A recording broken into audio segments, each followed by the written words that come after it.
तो यहाँ हम देखते हैं एडजॉइंट ए निकालना, वो भी 3/3 का। इसके लिए मैं जो है आपको एक फार्मूला बता देता हूँ और उस फार्मूले को आप जहन में रखिएगा, तो आप इजीली जो है वो 3/3 की मैट्रिक्स का एडजॉइंट निकाल सकते हैं। तो हमारे पास एक मैट्रिक्स है 3/3 की, A = A1 B1 C1 A2 B2 C2 A3 B3 और C। तो एडजॉइंट निकालने के लिए मैंने आपको क्या बताया था, एडजॉइंट निकालने कैसा होता है। एडजॉइंट हमने फार्मूला देखा था अभी, एडजॉइंट कैसे निकलता है। एडजॉइंट ऑफ ए वो कैसे निकलता है, आपके पास ये आपके पास जो है वो फार्मूला था एडजॉइंट को निकालने का, हमने 2/2 में डिस्कस किया था। तो एक्चुअली हमने क्या निकालना है, हमने निकालना है कोफैक्टर मैट्रिक्स निकालना है। हमने सबसे पहले क्या निकालना है, कोफैक्टर। तो अब क्या होगा कि जितनी भी यहाँ पर एलिमेंट्स हैं उन सब का हमने क्या निकालना, कोफैक्टर निकालना। तो कोफैक्टर मैंने कैसे बताया था आपको, कोफैक्टर ऐसे बताया था ना हमने पहली वाली क्लास में पढ़ा था A1। तो हमने बताया था यहाँ कोई एलिमेंट था, यहाँ एलिमेंट था, जो हमने डिटरमिनेंट निकालने को सीखा था। तो बिल्कुल इसी फॉर्म में लेकर आना है, वो हमारे कहलाते हैं कोफैक्टर 3/3 में। तो जब वो कोफैक्टर जब सारे निकल जाएंगे तो वो जो हमारे पास जो मैट्रिक्स आएगी इस 3/3 की, वो हमारी असल में क्या कहलाएगी, वो कोफैक्टर मैट्रिक्स कहलाएगी। जब कोफैक्टर मैट्रिक्स निकल जाएगी तो जब भी जाके हमारे पास क्या आएगा, एडजॉइंट ए आएगा। तो हम कैसे लिख सकते हैं कोफैक्टर मैट्रिक्स, तो उसके लिए तरीक़ेकार मैं आपको बता देता हूँ। यहाँ पर हमने क्या करना होगा, इन तमाम को इवेल्युएट करना होगा, यानी कि क्या करना होगा, फर्स्ट रॉ सेकंड रॉ से करना पड़ेगा, थर्ड रॉ से करना। मैंने आपको बताया था कि कितने हमने ऑपरेशन होते हैं, हमने बताया था फर्स्ट रॉ फर्स्ट ऑपरेशन।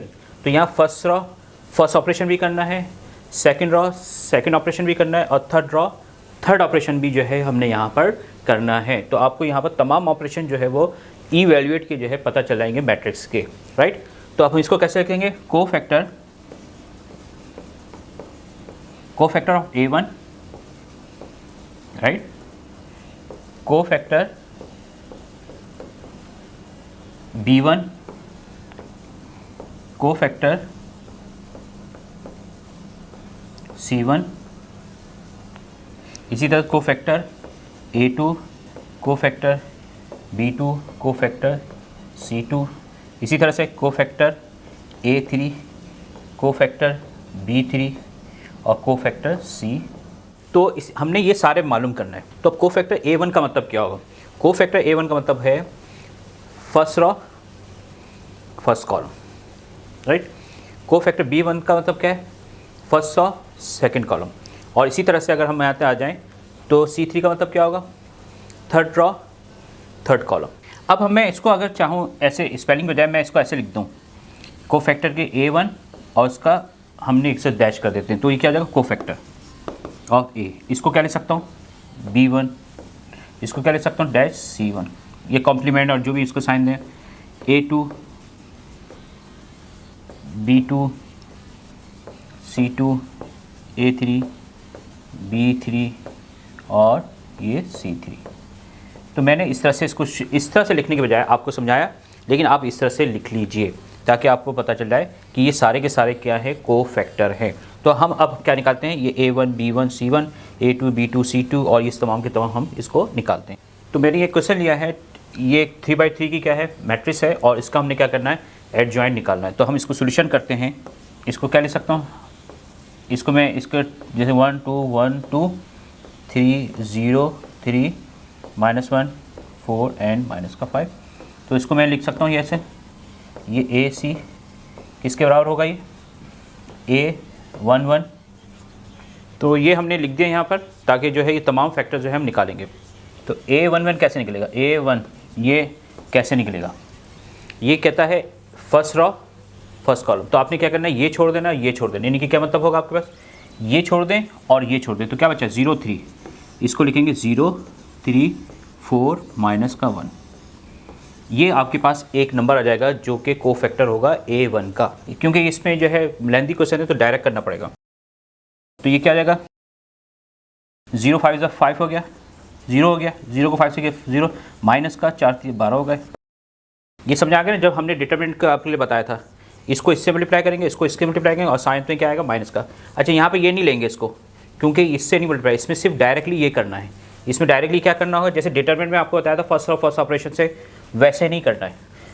तरीक़ेकार तकरीबन सेम ही है, लेकिन क्या होगा इसका मतलब A11 का मतलब क्या होगा, इसमें से ये रॉ ये कॉलम छोड़ दें। मैं यहाँ पर A11 क्यों पढ़ रहा हूँ, A11, अक्सर लोग A11 पढ़ते हैं, A12 पढ़ते हैं, A12, A13। तो यहाँ A11, A12, A13 की बजाय मैंने ले लिया ABC, उससे कोई फ़र्क नहीं पड़ता। तो आप इसी तरह से A2 के लिए क्या लिखते हैं, A21, A22, A23 ये ले लेते हैं। फिर A31, A32, A33 ये भी ले सकते हैं, लेकिन वो थोड़ा सा कन्फ्यूजन होती है, तो मैंने यहाँ पर ये वैल्यू ली है। तो ये कितना आ गया आपके पास, माइनस का 12। अब हमने क्या निकालना है, B1 निकालना है। B1 निकालें, कैसे निकालेंगे? B1 निकालने का मकसद है कि हमने क्या करना है, ये रॉ और ये कॉलम छोड़ दें, तो क्या बचेगा 3 3 और -1 -5, -1 माइनस का 5। डिटरमिनेंट में बताया था आपको, डिटरमिनेंट कैसे करते थे हम। डिटरमिनेंट में आपको पता था एक जो कोफैक्टर है वो प्लस में आता है, फिर दूसरा किस में आता है, माइनस में आता है। तो यहाँ फार्मूले का क्या लिखेंगे, माइनस लिखेंगे। तो डिटरमिनेंट क्या होता है कि एक कोफैक्टर प्लस में आएगा, फिर किस में आएगा, माइनस में, फिर प्लस में, फिर माइनस में, फिर प्लस माइनस, ये ऐसे चलता रहेगा। तो अब आप इसको करें, ये कितना होगा, 3 5 15, माइनस का 15, 3 1 3, माइनस का 3 आ गया। फार्मूले का क्या आता है, माइनस, तो minus minus minus minus plus, तो प्लस का 3 आ जाएगा। तो कितना हो जाएगा, 12 आ गया, माइनस का 12, माइनस माइनस प्लस। अब हमने क्या करना है, हमने C1 निकालना है। C1 कैसे निकालेंगे, C1 का मतलब क्या है, फर्स्ट रॉ थर्ड कॉलम। तो इसका मतलब फर्स्ट रॉ थर्ड कॉलम छोड़ दें, तो क्या बचा, 3 0 -1 -4,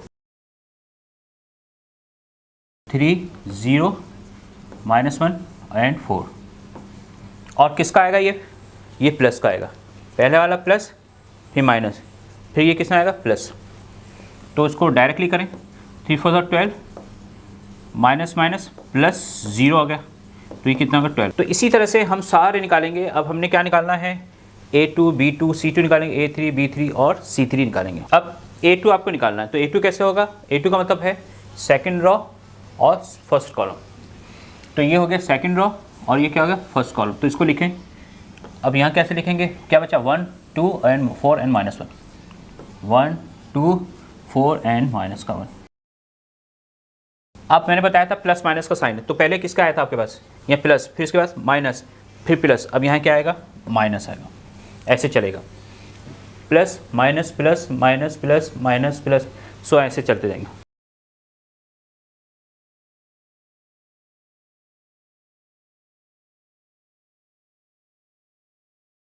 हमारे पास जो वैल्यूज आ रही हैं यहाँ तक आ गई। अब B2 मालूम करें। B2 का मतलब क्या होगा, सेकंड रॉ सेकंड कॉलम। तो सेकंड रॉ कौन सी, ये है, और सेकंड कॉलम इसको, तो इसको छोड़ दें, ये बचा 2 2 -1 -5।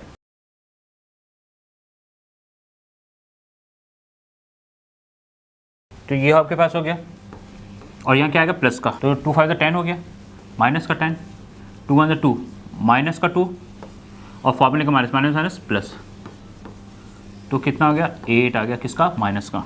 अब हमने क्या निकालना है, C2, किसका, माइनस। C2 का मतलब क्या होगा, second raw third column, second raw third column, ये छोड़ दें, तो क्या बचा, 2 1 -1 4, तो क्या होगा, माइनस का 2 2 4 8 हो गया, और ये हो गया प्लस का 1, तो कितना आ गया आपके पास, 8 + 9 माइनस का 9, ये C2 आ गया। अब हमने जो निकालना है इसमें कौन सी बच गई, A3 B3 एंड C3 जो है फाइंड आउट करने हैं। तो वो हम करते हैं इसको लेते हुए। अब हमारे A3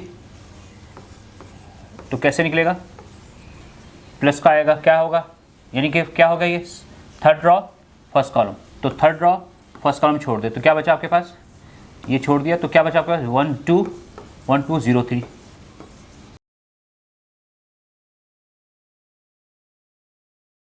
अब आपने क्या निकालना है, B3। तो B3 कैसे निकलेगा, ये आपके पास क्या है, B3 मतलब ये आपके पास रॉ है और ये क्या है, कॉलम, इनको छोड़ दें, तो 2 2 3 3, ये किसका आएगा, माइनस का।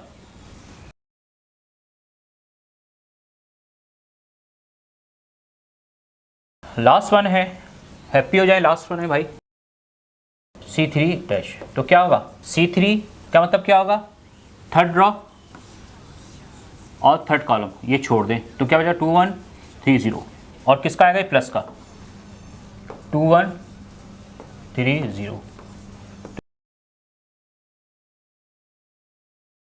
तो इस तरीके से जो है आपने 3x3 की जो कि बहुत ही लेबरियस जॉब होती है इसमें आपका जो प्रैक्टिस है जितनी ज़्यादा होगी उतनी क्विकली करेंगे, तो इसमें गलती के चांसेस भी होते हैं, तो ज़्यादा प्रैक्टिस करें तो ये क्वेश्चन हो जाए। तो हमने ये तमाम एलिमेंट जो है वो मालूम कर लिए। दूसरी सूरत में हम कह सकते हैं कि तमाम कोफैक्टर हम मालूम कर चुके हैं। तो अब कोफैक्टर जब मालूम करेंगे तो उसको आप लिखेंगे कैसे। तो एडजॉइंट निकलता कैसे, एडजॉइंट ए कैसे निकलता है, मैंने आपको बताया था कोफैक्टर का ट्रांसपोज निकालें। कोफैक्टर आप निकाल चुके हैं। कोफैक्टर क्या है, ये सारे के सारे कोफैक्टर थे ना आपके पास, ये कोफैक्टर है, ये जो आपने निकाले A1 B1 C1, वो जो वैल्यूज़ निकाली हैं वो वैल्यूज़ को आपको यहाँ रखना है। तो देखें ये मैंने सारे वैल्यू लिखे, देखें C3 क्या था -3, C2 क्या था, B3 क्या था 0 और ये क्या था 3, A1 B1 C1 A2 B2 C2 A3 B3 and C3, ये हमने सारे के सारे इस लिहाज से हमने रख दिए, ये हमने यहाँ निकाले थे। अब इसका क्या निकालना है, अब इसका क्या निकालना था, इसका ट्रांसपोज। जब जाके आपके पास एडजॉइंट ए आएगा, कैसे निकालें ट्रांसपोज। और ट्रांसपोज मैंने क्या बताया था, किसी भी ऑर्डर में ट्रांसपोज का मतलब होता है convert the rose into the column या कॉलम इनटू द रोज। तो ये आपके पास रो है तो इसको बना दें कॉलम, तो कैसे होगा -12 12 एंड 12, फिर सबको ही बनाना पड़ेगा वो इसी सीक्वेंस में। तो 3 0 एंड -3, ये आपके पास जो है ये आपके पास क्या आ गई, कैसे क्या है ये पूरी आपके पास मैं आपको बता दें। तो ये एक रो थी, ये सी रो थी, इसको हमने क्या बना दिया, देखें कॉलम बना दिया, राइट। ये एक रो थी, इसको क्या बना दिया हमने, देखें कॉलम बना दिया।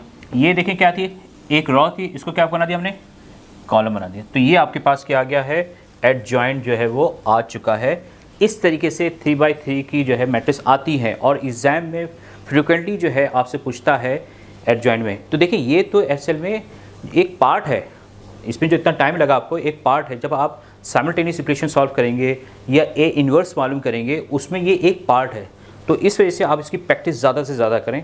मैंने आपको कम्प्लीटली जो है वो बता दिया है कि किस तरीके से 2x2 की जो है एडजॉइंट निकाला जाता है, 3x3 का एडजॉइंट जो है वो निकाला जाता है। 4x4 का एडजॉइंट नहीं आता, आएगा तो वो इसका भी इसी तरीके से किया जाता है। तो उम्मीद है कि ये आपको वीडियो समझ आई होगी, लेक्चर समझ आया होगा। अब जो हमारा नेक्स्ट जो टॉपिक है वो हम आपको इन्वर्स निकालना सिखाएंगे 2x2 का और 3x3 का, और इसी तरह से जो मैट्रिक्स में हमारा जो लास्ट टॉपिक होगा वो होगा साइमल्टेनियस इक्वेशन को सॉल्व करना बाय मैट्रिक्स।